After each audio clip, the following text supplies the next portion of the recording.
about this simple, numbered, if-then kind of instruction that you would give a basic computer. He's thinking of something much, much more sophisticated. He's thinking of Little Al more like a robot that actually exists now called the iCub.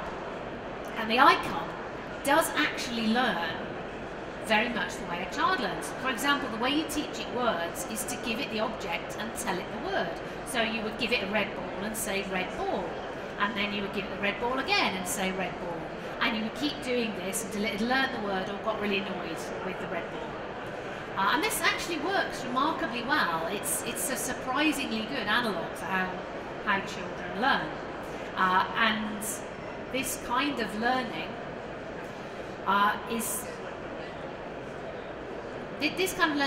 is progressing quite well. But I'm now going to ask you to do something to demonstrate how this machine learning works. And I'm telling you now, this is so demeaningly easy that even though I've warned you it's demeaningly easy, you're still going to feel kind of demeaned by being asked to do it. But that's too bad. You have to play along now. We're going to play cat or not. You can already guess what's going to happen, can't you? Obviously, I'm going to show you some pictures. When it's a picture of a cat, you're all going to shout. Yeah, I will take that kind of long-suffering, patronising air. That's absolutely fine, but it does have to be a bit louder. And when it's not a cat, you're going to shout. You can do better than this, let me see. I know you can. All right, I want a bit more volume here. Play along. Remember, this is going to gather people who are going to come over to go, why are those people shouting in that corner? Okay, so. Very good. See, that was easy, wasn't it? Even though it's in a bag. Okay, a bit harder because it's camouflaged. I would just like to make it quite clear at this point, I did not remove this cat's ears in order to demonstrate how machine learning works, all right? He had its ears removed for medical reasons and lived a happy cat life for a number of years after this photo was taken. Just want to make this, no cats were harmed in the making of this demeaning interactive game.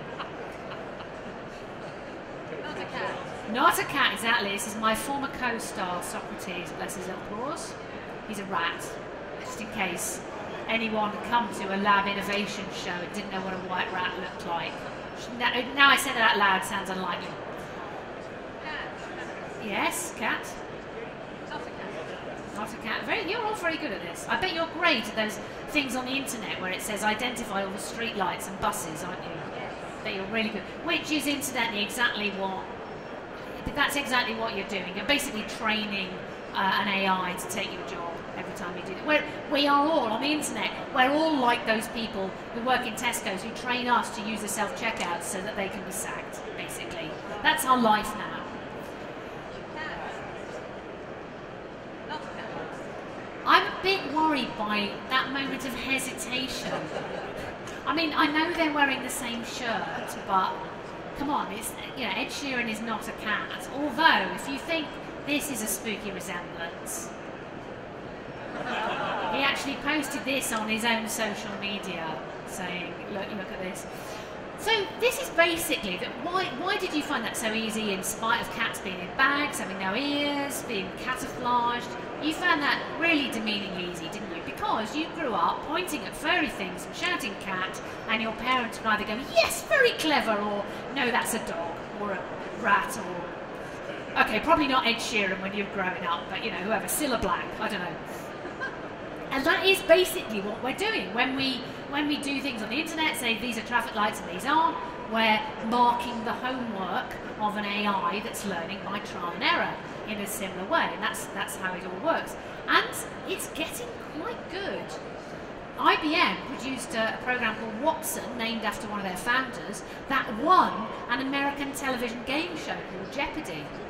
And that's quite a hard thing, because the questions in Jeopardy! Are framed as answers, and the answers are framed as questions. So this would have been, the question would have been something like, an Irish writer who wrote Dracula, and the answer is, who is Bram Stoker? Although this person over here is just about to lose to a computer program, has subtexted it with, "I for one welcome our new computer overlords." Watson did very well. Obviously Watson wasn't connected to the internet during the show, because that'd be cheating. That'd be like being in a pub quiz and Googling the answers under the table, which nobody here would ever do, would you? No, good. But they connected him to the internet before the game show to just collect information that had been written by humans for humans.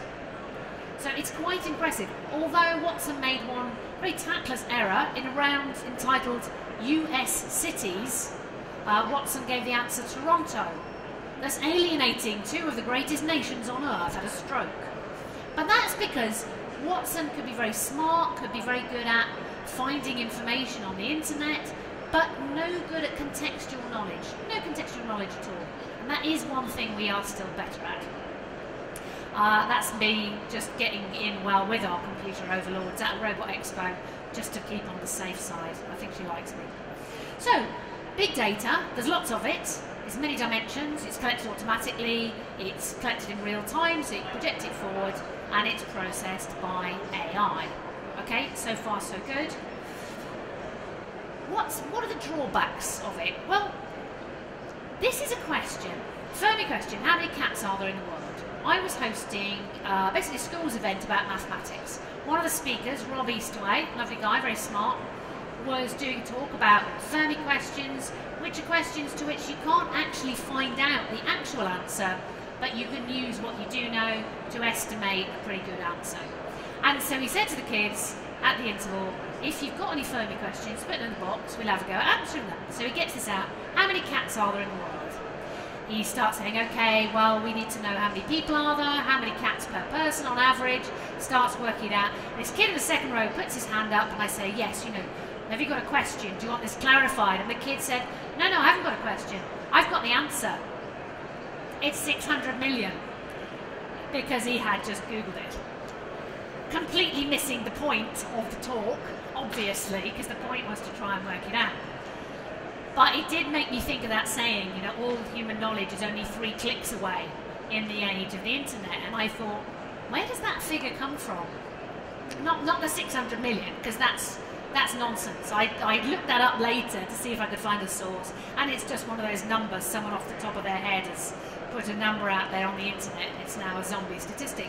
Now the figure about things being 3 clicks away, I was curious about that. Is that just another thing that people say? But no, the source of that figure is a study done at Stanford University, where they got some humans and some computers and tried to find out what was the average number of clicks they would need to do to get from one piece of information to another piece of information.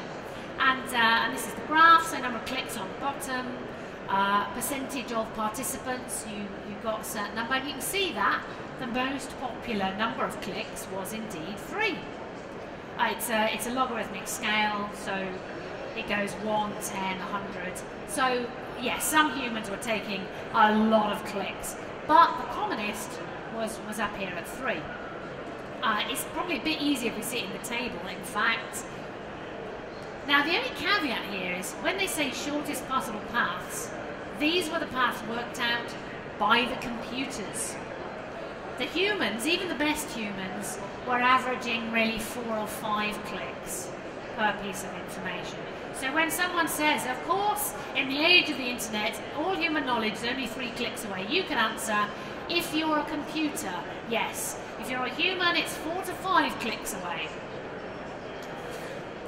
But I do think that this is one of the drawbacks of big data, is we have the illusion that we now know everything and all the information is there, and if we have enough data and the right data and a big enough computer, all the answers to everything will just drop out. So I'm just going to give you some caveats to undermine it before I let you go away. There is the Watson example, where Watson wins the game show but doesn't know that Toronto is in fact in Canada, which, you know, could have some major consequences, just out of good manners, to say nothing of diplomatic consequences, say. There's the question of how much of our data are we happy to share and for what purposes. This slightly stunning visual is a photo I took from the back of a toilet door at a science festival because I was impressed that they've got some really high-tech toilets. I mean, this was the VIP room. I don't think the punters got the high-tech toilets. They had normal toilets, but no, we had toilets that did warm shower spray and an air dryer. It didn't quite play tunes, but it was quite high-tech. The thing that worried me was this bit at the bottom. Get the app. What they wanted you to do was download an app.